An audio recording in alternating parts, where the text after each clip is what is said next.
My good people, now welcome back to Anointed Lady TV. Welcome back to your number one channel for legit news on politics and many other cocoa wey dey sup for inside this our green white green country, so we be Nigeria. And as usual, we don't come back with breaking news, we don't come back with updates, we don't come back with fresh reports we go like share, give the general public. And the cocoa now be say one countryman wey dey go by the name Samuel Uwanosike, he na a politician from Rivers State. He now don come outside come dey talk about the ongoing political crisis between the governor of Rivers State wey recently chop suspension, and that na Fubara, and the former governor of the state wey last become the minister of FCT, and that na Wike. During one interview now wey Oga Samuel get with Tori people, he now come dey yarn say while Fubara has made some efforts to bring peace, his action no dey match his words at all.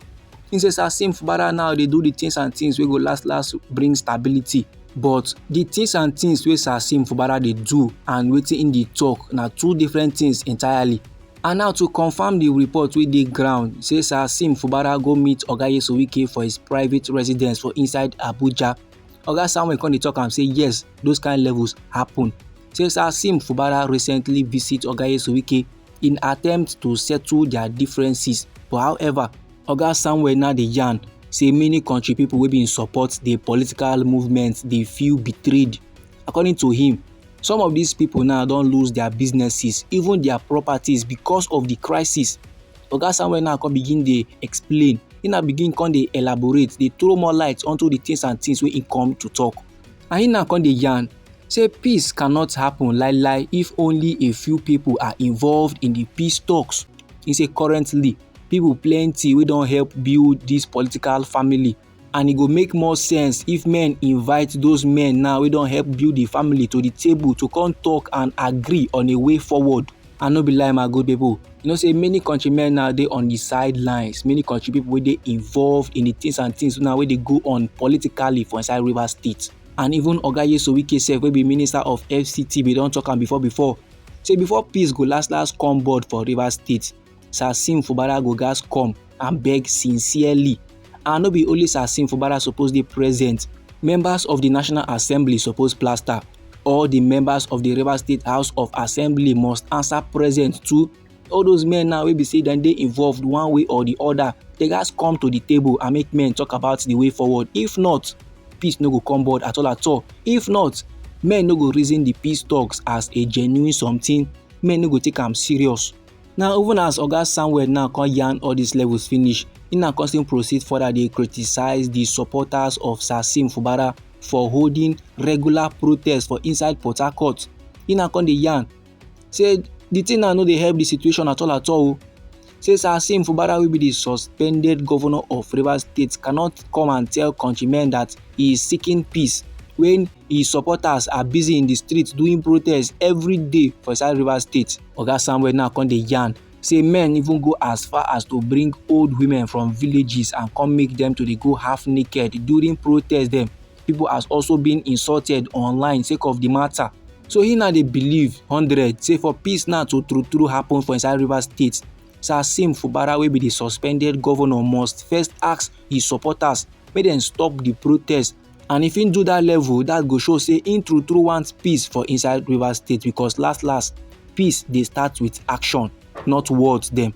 This my good people na how Oga Samuel take yarn about the matter. This na his opinion, this na his point of view about the political crisis, about the political beef now wey dey for inside Rivers State. And now my good people, anyhow the matter be you for body, or if you be say you get contributions about this very particular topic, so no let anybody or anything stop or intimidate you. Feel free make you put down your comments inside our comment section. Meanwhile, me still get another report for table wey I still need share give the general public. And the cocoa now be say a throwback picture of Oga Wike wey be the current minister of FCT now as in the whole umbrella for the former president Goodluck Jonathan don surface online. And no be small matter like this, so my good people. This throwback picture now don ignite a wave of reactions. Men now don dey use the picture to dey catch cruise for inside the nation Nigeria. Men now sake of the picture don dey talk things wey many fit find interesting. And no be lie, men snap this picture during the regime of Goodluck Jonathan, and sake of this picture so, men now don begin dey compare Oga Wike humble beginnings and his current political influence. Many country pipu now don dey talk about how power and wealth go fit change individuals, how power and wealth go fit make person turn to a different person. Some pipu now come even use the opportunity take dey talk things and things wey happen in the past during the time of Goodluck Ebele Jonathan. And no be lie, this picture now dey surface online. This picture now dey burst out in the middle of the ongoing political crisis wey dey sup for inside Rivers State, where Oga Wike is reportedly locked in a power struggle with Sir Fubara wey be governor of Rivers State, wey last come chop suspension wey our President Bola Ahmed Tinubu cook. Sake of this throwback picture now, some countrymen now come dey yarn say when man no get money or power, im dey humble. Give am money and power, then you go see his real behaviour. While some countrymen dey yarn say this throwback picture na why men no gats to trust the loyalty of a poor man, because that yes sir wey dey refer to men na sake of say money never touch their hand. If money don last touch their hand, dem now go dey want make men dey answer dem yes sir. While another country person now come dey yarn say wetin im learn from this throwback picture na say to serve is very much important. Men gats learn before dem explore. Wike may be bad to dem, but dem no go fit deny the fact say Wike paid his dues. Im really serve before im become who im be today. While another country person now come dey yarn say if men dey observe the throwback picture, dem no go fit realize say e get chameleon wey dey inside this gentleman wey dey hold umbrella for our Presido that year. While another countryman now come dey yarn say my guy never see power collect, na why im just humble. So this my good people na few of the many comments now wey countrymen dey yarn about the throwback picture of Oga Wike as im dey hold umbrella for the former Presido of we nation Nigeria wey be Goodluck Ebele Jonathan. And now sake of this matter, many now don dey see reasons to believe say yes, no matter how man fit big reach, e get a particular time for im life wey im matter na less. And now the same person wey dey hold umbrella for person don begin dey tell governor of Rivers State say make im gats come beg am, and im gats come beg am sincerely before peace go fit return to Rivers State. This my good people na the informate I wan share give the general public.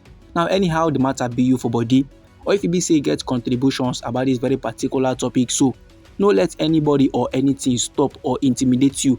Feel free make you put out your comments inside our comment section. Once again, now we be Anointed Lady TV, and our hobby now to dey give una legit news on politics and many other koko wey dey sup for inside this our white green country, so we be Nigeria. And now if you be say you like this update and you would like to receive more, then sharply make you subscribe to Anointed Lady TV, and don't forget to put on the notification bell. It is very much important, so that as we dey bring more news, they come your side, now you go first receive the updates and you go even get them sharp.